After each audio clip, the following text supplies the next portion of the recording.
atong Ginoo, ang panalangin sa atong Ginoo migsunan, dakuan kapuslanan sa atong kinabuhi. Kay bisan pa migsunan maangkon nato ng bugos na kalibutan kung warayan atong Ginoo atong kinabuhi, mahimo lagi ako na maging masamok ang atong kinabuhi. Di ba napansin ba nito yung migsunan? Pero kung ada nga niya natong Ginoo, bisan yung talon, halos lugaw na lat atong gingkakaon. Malinaw na nato ng ahuna. Kaya ano? Ada ang atong binan Diyos. Ibig sabihin, ada ang kalinaw. Ada nga ning kalinaw, ada ang kalipay. Sanglit, hinatong pagpangalaga na natong Ginoo migsunan, bantay gud kita. Ikmat gud kita.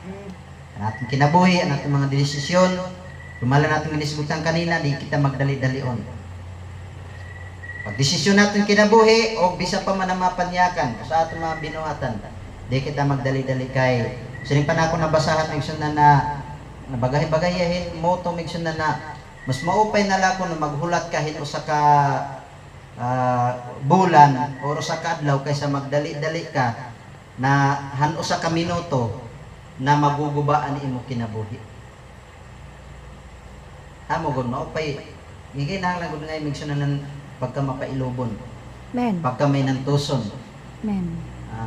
Sumalan pa natin ang isgutan, nalipay natin Ginoo kang King David tungod kay kung ano aniya mga moves, always niya kimbibiling ang kaborto na natin din ng Diyos. Men. Kita na mga alagad na natin Ginoo, amo ito ng rason na kaya no na na-failure ang kinabuhi natin di atubangan ng Diyos, kayo saging papangunahan natin ang plano natin Ginoo. Men. May plano na natin Ginoo para haton. Kitikang pala haton tiyan na naton kag anak.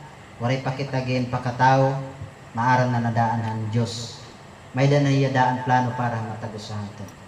Men. Aton lang tabuhaton di damig sunan isundon naton kung ano ang kaborto na natin Ginoo. Iton may sunan na mapapansin naton labi na hinapos niya ng mga panahon, mga adlaw. Hindi naton ba henerasyon yan mga panahon.